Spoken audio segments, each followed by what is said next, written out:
Bonjour à tous. Alors dans cette vidéo, nous allons revoir ensemble les formes comparatives en anglais, comparative forms.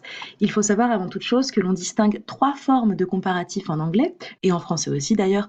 On a le comparatif de supériorité, le comparatif d'infériorité et le comparatif d'égalité.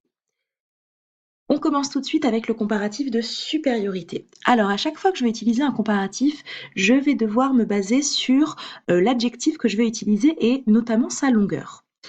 Puisque pour le comparatif de supériorité, lorsque je suis face à un adjectif court, donc des adjectifs courts, il y en a plein, c'est une ou deux syllabes, je vais devoir procéder de la manière suivante pour former mon comparatif. Je vais prendre mon adjectif, je vais lui ajouter er, puis je vais ajouter than. Than, mot important qui signifie que dans le cas du comparatif. Un exemple tout de suite pour que ça fasse sens. Londres est plus grand que Paris. Grand, pour parler d'une ville, en anglais, on va utiliser l'adjectif big. Big est un adjectif court. Une traduction de cette phrase-ci me donne donc London is bigger than Paris. J'ai pris l'adjectif big, je lui ai ajouté er et j'ai ajouté mon than. Je précise ici que nous avons doublé le G et c'est ce qui va se passer pour plusieurs adjectifs courts. Nous allons doubler la consonne, mais pas tous. Maintenant, si je suis face à un adjectif, si je veux utiliser un adjectif pour comparer deux choses, deux personnes, qui termine en Y, eh bien c'est à peu près la même chose, il y a juste un élément pardon, qui change puisque je prends mon adjectif, j'ajoute IER, ou plutôt je remplace mon Y par un I et j'ajoute ER, puis j'ajoute mon fameux than. Un exemple? La jetée de Santa Monica est plus jolie que Bondi Beach, étant donné que joli se dit pretty en anglais, qui termine par un Y. La traduction me donne donc Santa Monica Pier is prettier than Bondi Beach. Santa Monica Pier is prettier than Bondi Beach. J'ai bien remplacé mon Y par un I, j'ai ajouté ER, puis j'ai ajouté than. Maintenant, toujours dans le comparatif de supériorité, si je suis face à un adjectif long, c'est-à-dire à plus de deux syllabes, je vais devoir procéder de manière différente, je n'aurai plus de ER. Et je vais devoir placer quelque chose cette fois-ci devant l'adjectif. Tout comme on le fait en français lorsque l'on dit plus grand que, plus petit que, et ainsi de suite. Puisque face à un adjectif long, je vais mettre more, qui signifie littéralement plus, mon adjectif est than. Un exemple tout de suite. L'Écosse est plus belle que l'Irlande, c'est un avis subjectif, on n'est pas obligé d'avoir cet avis-là. Belle en anglais se dit beautiful, plus de deux syllabes, donc c'est un adjectif dit long.